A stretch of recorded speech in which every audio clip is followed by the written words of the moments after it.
गुरुजी संगत जी मैं अपने सत्संग की शुरुआत गुरुजी के मंत्र जाप से करूंगी। ओम नमः शिवाय, शिवजी सदा सहाय। ओम नमः शिवाय, गुरुजी सदा सहाय। जय गुरुजी संगत जी। जैसे कि गुरुजी कहते हैं, शुरू तो शुरू करी।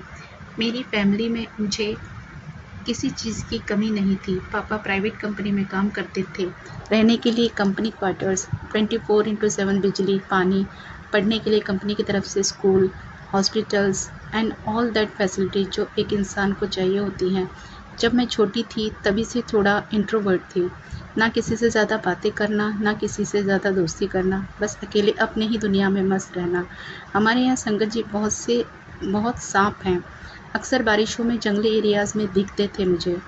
उन सांपों को देखना मुझे बहुत अच्छा लगता था और मुझे हमेशा एक वो रहती थी उनकी कि वो कौन सी प्रजाति के हैं, ये समझने की हमेशा जिज्ञासा रहती थी संगत जी।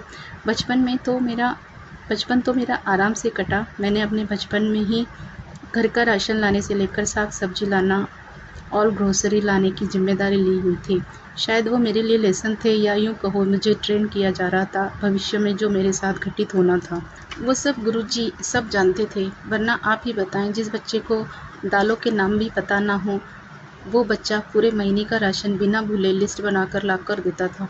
मेरे पापा कंपनी में केमिकल ऑपरेटर थे। अपनी ड्यूटी से आने के बाद शराब पीना उनका नित्य नेम था और कभी कभी वो मम्मी से लड़ाई भी करते थे। तो मम्मी गुस्से में हम तीनों को, मेरे 2 भाई भी हैं, लेकर पार्क में बैठ जाती थी और जब पापा सो जाते थे तब हमें लेकर जाती थी। यहाँ पे एक सत्संग है मेरा कि गुरुजी ने हमें तब भी अपनी छत्र छाया में रखा हुआ था। मेरे पापा को उन्होंने दूसरी लाइफ प्लेस की थी। मेरे पापा का लीवर जब हम बहुत छोटे थे तभी शराब पीने की वजह से ख़राब हो गया था और डॉक्टर ने लीवर ट्रांसप्लांट की एडवाइस दी थी और इसकी वजह से पापा को मुंबई के केएम हॉस्पिटल में भर्ती कराया गया। सारा मेडिकल खर्चा कंपनी ने किया था और सत्संग इसलिए बोला मैंने क्योंकि मेरे पापा एक अकेले ऐसे व्यक्ति थे जो लीवर ट्रांसप्लांट के बाद बचे हुए थे, वरना उस वार्ड में जितने भी लोग आए थे उनमें से कोई भी बचा नहीं था। गुरुजी ने मेरे पापा को दूसरी लाइफ प्लेस की थी। आफ्टर 12th मेरी शादी यूपी में एक गांव में एक MA BEd लड़के से मेरे पापा ने करा दी। मेरी शादी 1996 में अप्रैल मंथ में हुई थी। आफ्टर मैरिज मेरी लाइफ में स्ट्रगल स्टार्ट हुआ। चूँकि मेरे हस्बैंड अंकल की कोई जॉब नहीं थी तो घर में होने वाले हर छोटे बड़े नुकसान पर ताने सुनना, नहाते वक्त मेरे टाइम पे साबुन गायब हो जाना, कपड़े धोते वक्त सर्फ गायब हो जाना, खाना खाते वक्त सब्जी ख़त्म हो जाना, and after all this no complaint for anyone. यहाँ तक कि पूजा करते वक्त जोत के लिए घी छुपा देना, ये सब कुछ बर्दाश्त करते हुए कब 4 बच्चे हुए और शादी के 11 साल कैसे कट गए पता भी नहीं चला। यहाँ पे बताना चाहूँगी मेरे हस्बैंड अंकल ने मेरा कभी भी किसी भी सिचुएशन में साथ नहीं दिया। और फिर 23 मई 2007 में मेरे अंकल जी मुझे मेरे बच्चों के साथ छोड़कर गुरुजी के चरणों में चले गए।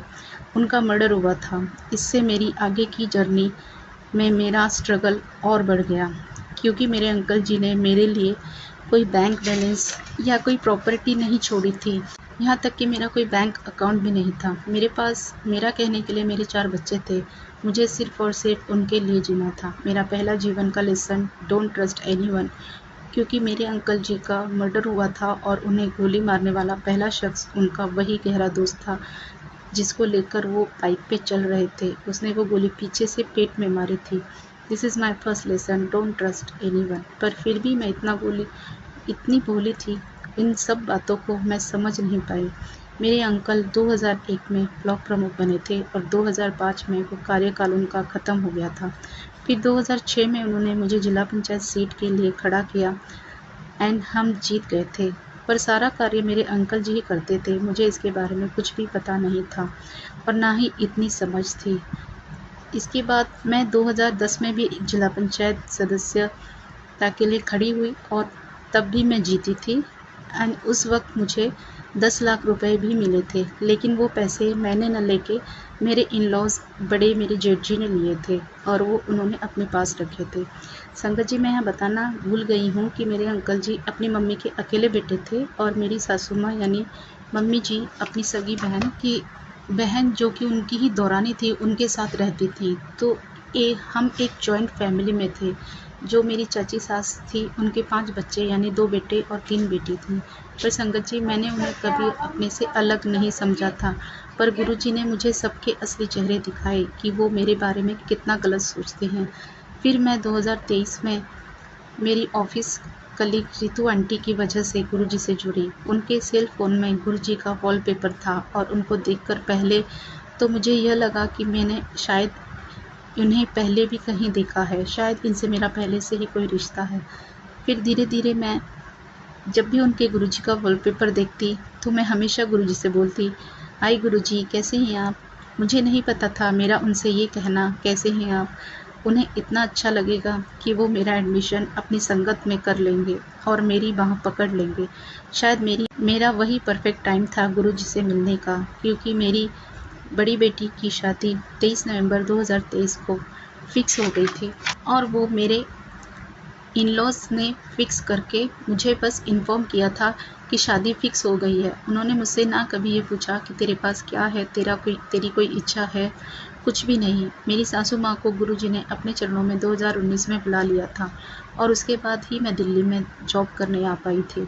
संगत जी, जहाँ हम आज इतने आधुनिक और 5G स्पीड में जीने वाले लोग हैं, वहाँ पर हमारे समाज में आज भी एक तबका ऐसा है जो नारी को तुच्छ नज़रों से देखता है। अगर कोई लेडी किसी की बीवी है तो वो काफ़ी हद तक सेफ है और सम्मान के लायक है, और अगर वहीं कोई लेडी विधवा है तो लाख कोशिश कर ले अपने आप को साफ रख नहीं पाती।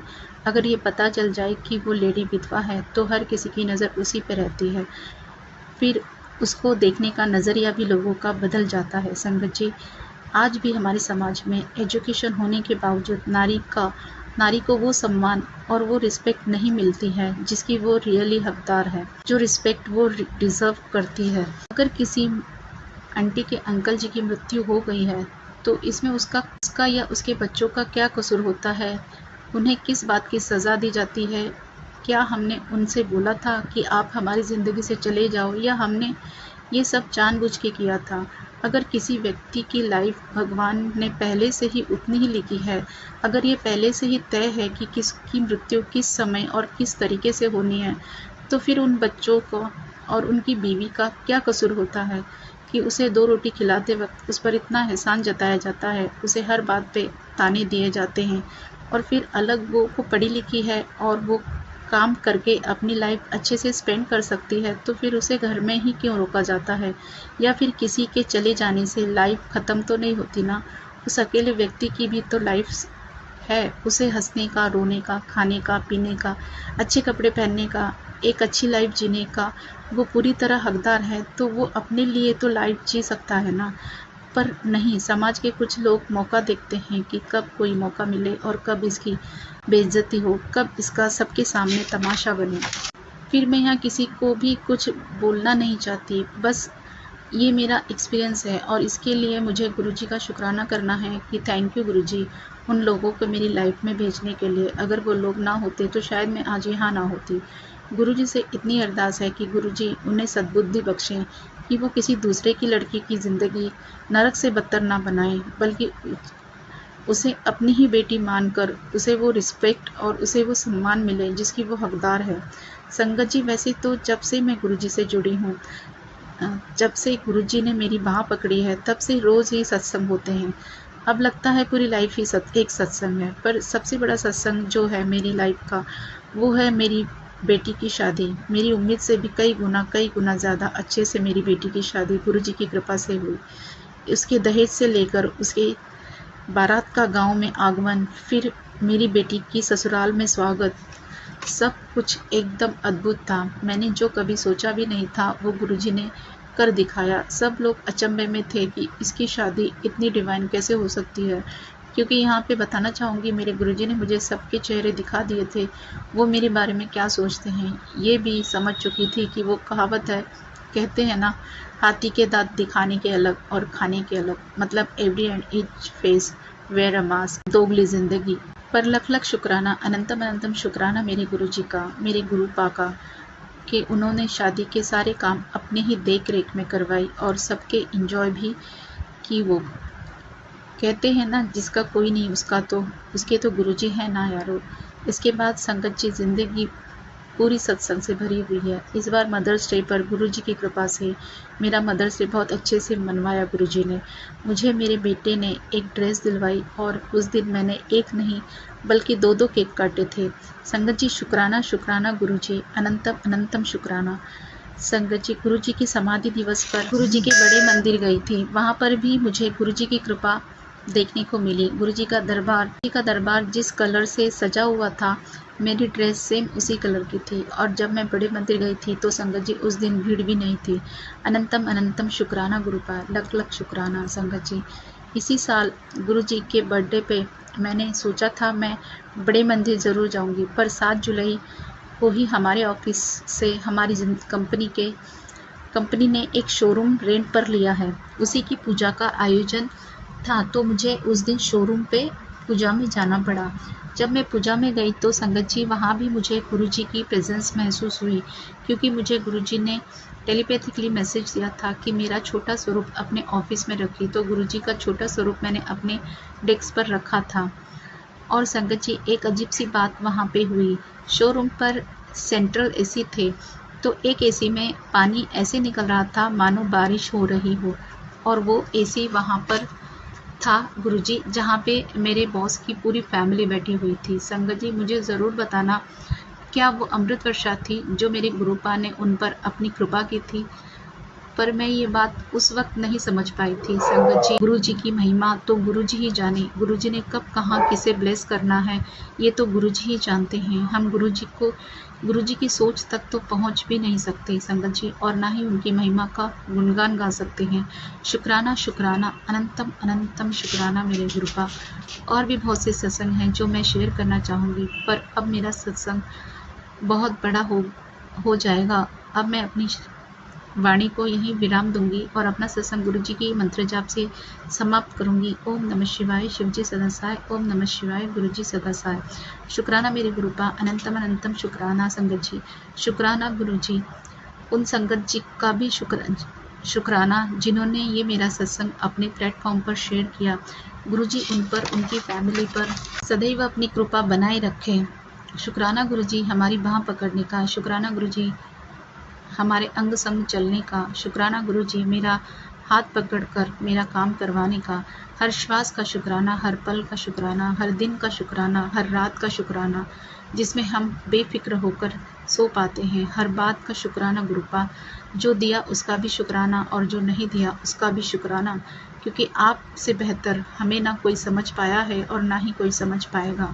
आप जगत पिता हो, अपने हर बच्चे का आप विशेष ध्यान रखते हो, उसे हर समय हर पल स्पेशल होने का फील कराते हो, जो हम कभी सोच भी नहीं सकते। उस सोच से भी परे आप हमें देते हो। गुरुजी आप बस देना जानते हो, लेना नहीं, क्योंकि आप सिर्फ अपने बच्चे के भाव के भूखे हो। शुक्राना गुरुजी, आप हमारे कष्टों को अपने ऊपर लेते हो, पर सब करते हुए आप अपना भी ध्यान रखा करो, क्योंकि हम सबको आपकी ज़रूरत है गुरुपा। जय गुरुजी। शुक्राना गुरुजी। शुक्राना संगत जी मेरा ये सत्संग एंड तक सुनने के लिए। शुक्राना शुक्राना मेरे गुरुपा। शुक्राना। जय गुरुजी।